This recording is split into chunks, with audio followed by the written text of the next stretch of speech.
Without Words, Monsieur Marceau, written by Lida Schubert, illustrations by Gerard Dubois. Monsieur Marceau. Look at this man. He climbs imaginary stairs. He bows to an invisible person. He tames a lion no one can see. He plays a violin that isn't there. He does not speak. His name is Monsieur Marceau, and he is a mime. He is the superstar of silence, the maestro of mime, acting without words. He uses his whole body on stage. His hands, his feet, his eyebrows, his toes, his arms, his shoulders, his fingers, his nose, but never his voice. His body talks for him. Who was this man who performed on stages all over the world without speaking? He was born Marcel Mongel in 1923 in Strasbourg, France, a city close to the German border. His family included dancers and musicians, and his father, a butcher, had a fine voice. Marceau loved the films of the time, and he wanted to be like Charlie Chaplin, the famous star of the silent movies. When he was 7, he mimed in front of his friends to make them laugh. But when he was 16, as World War II began, Marceau and his family were forced to move. The entire population of Strasbourg left by foot, train, or bus, carrying whatever they could. Later, Marceau joined the French underground and its efforts to resist the Nazis. He led hundreds of Jewish children from an orphanage in France to safety in Switzerland. They pretended they were going on vacation, often disguised as Boy Scouts. He helped hide American parachutists in a French monastery until the war ended. Then he changed his last name from Mongel to Marceau so that people wouldn't know he was Jewish. His father died in the concentration camps. The people who came back from the camps were never able to talk about it, Marceau later said. My name is Mongel. I am Jewish. Perhaps that unconsciously contributed towards my choice of silence. After the war, he studied mime. When he was only 24, he created Bip. The character would be part of him for the rest of his life. With his smashed stovepipe hat and its red carnation, his face caked in white makeup, his eyebrows drawn high on his forehead, his red mouth, and his sad eyes. Bip searched for adventure and got into trouble. His fingers moved as if made of rubber, as if they had no bones. Marceau became very famous. Alone on stage, a spotlight follows him. He plays tug-of-war all by himself with a rope that doesn't exist. He fights a bull, picks a pocket, hugs no one. He chases butterflies without a net. He walks against the wind, but there is no wind. He can be a tree or a flower, a fish or a human being. He is full of joy or full of sadness. Sometimes he is one person on stage, and sometimes many. Sometimes there is music, sometimes not.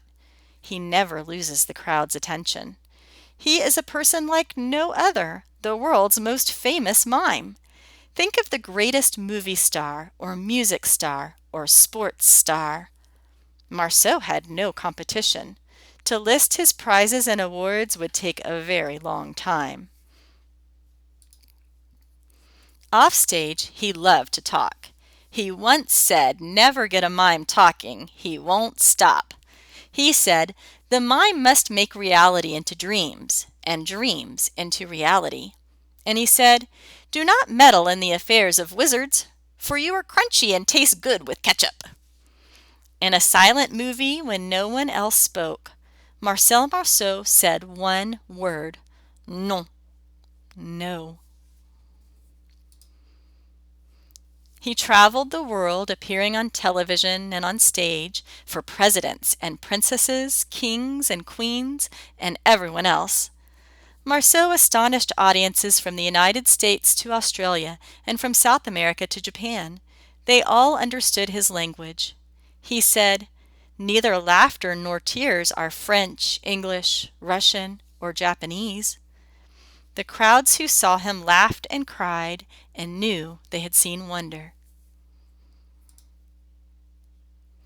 Monsieur Marceau, beloved by millions, was and remains the most famous mime in the world.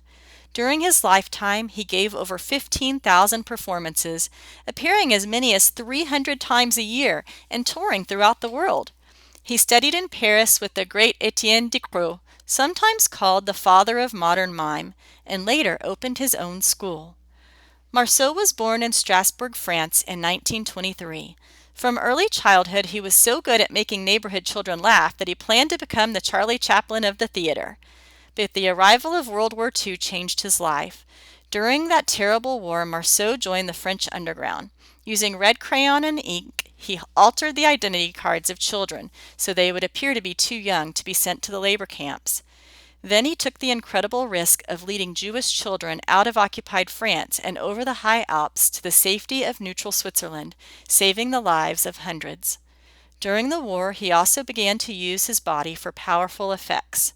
Marceau claimed he had learned the power of illusion on a sun-drenched afternoon toward the end of World War II while fighting with the French resistance. He and a companion had entered a clearing and suddenly found themselves face to face with a unit of German soldiers. Startled, Marceau acted as if he was the advance guard of a larger French force and demanded the Germans surrender. In 1947, Monsieur Marceau created his famous character Bip, adapting the name from Pip in Charles Dickens' novel Great Expectations. "Because when you are young, you have great expectations," Marceau said. But Pip in French sounds like peep, so he preferred Bip. Marceau performed the character in whiteface, and Bip became instantly recognizable with his striped jersey and flower-bedecked top hat. The tradition of whiteface developed in the Italian Commedia dell'arte, where a silly character who was a baker's assistant fell into the flour.